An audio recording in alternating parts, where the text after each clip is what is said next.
Вот так ценные исторические артефакты передают на хранение в Музее краеведения от заповедника Эрзи. Эксперт средневековой архитектуры Денис Белецкий делится, что в ходе поисковых работ специалисты предлагали, что эти фрагменты резьбы принадлежали храму Тхаба-Ярды. Но выяснилось, это останки надгробных памятников 9-10 веков. Но они были пыльные, грязные, мы их общими усилиями немножко почистили.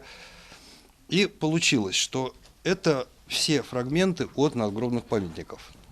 Вот, скорее всего, ну, по крайней мере, их всего 10 фрагментов, но один фрагмент, он вообще очень небольшой и трудноопределимый, но большая часть из них принадлежит крестам, именно надгробным крестам. В принципе, традиция устанавливать вертикальные кресты, она общекавказская, она по всему Кавказу гуляла.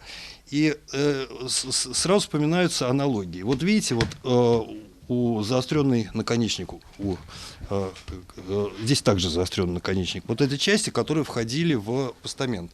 Это стоявшие вертикально кресты, которые обычно ставились или внутри храма. Это традиция, восходящая еще к крестительнице Грузии Нино и так далее. Это очень широкая традиция. Артефакты нашли 2 недели назад в ходе очистки прилегающей территории башенного комплекса Нижний Пуй. Один из сотрудников компании «Наследие» заметил камень с необычной резьбой. Это не могло не заинтересовать экспертов. По своему опыту они знают, что рядом должны быть не менее ценные находки. Начали искать и не ошиблись. Обнаружили буквально быстро, в течение полчаса.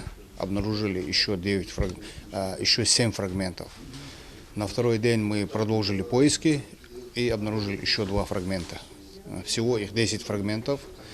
Изначально мы думали, что данные камни принадлежат из фасадной стороны Тхаба-Ярды. Почему? Потому что мы мастера, реставраторы, мы узнаем работы других мастеров по ихнему почерку и по породе камней, с которыми они работают. Эти камни оказались идентичной породы с теми, что находятся с фасадной стороны храма, что послужило причиной более тщательного исследования и анализа. Чтобы детально исследовать все это, мы пригласили специалистов и, работая с ними вот в течение вот этой недели, мы из разных сторон, с подсветок светового эффекта, мы начали обнаруживать маленькие детали еще, которые нас направили на правильный путь. И сейчас, на данный момент, мы имеем надгробные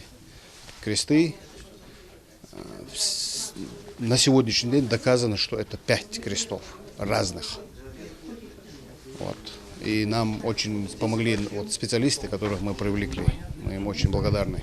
Каждый камень здесь – это история, и, возможно, совсем скоро все недостающие фрагменты строений будут там же, куда их водружали сильные руки наших предков много столетий назад. Если задаться целью, скажем так, вот задаться целью и ходить по горам, то можно найти все, что угодно. Все, что угодно. И камни, и новые объекты.